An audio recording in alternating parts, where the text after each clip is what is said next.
Havalar soyudu, ağaclar yavaş-yavaş payız fəslini göstərmək üçün öz yarpaqlarını tökməyə başladılar. Və bundan da məlum olur ki, artıq xəncələ, xaşa start verməyin tam zamanıdır. Mən də etmə tənbəllik, səhər saat 7-nin yarısında oyandım, getdim bazara. Adəti üzrə qara dananın başını, ayaqlarını aldım.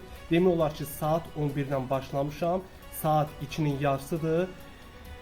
Təmizlədim, ütdüm, suya qoymuşam ki, qanı su ilə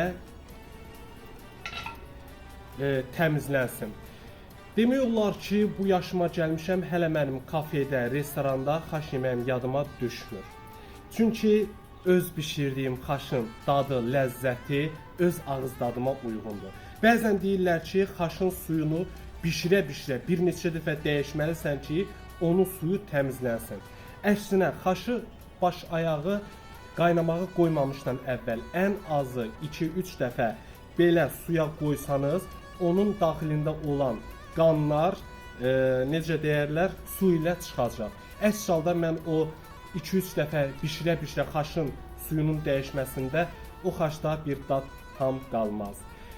Və dəyərli dostlar, siz də bişirin, xaş insan orqanizmi üçün ən gözəl, ən təbii, orqanik xörəklərdən biridir.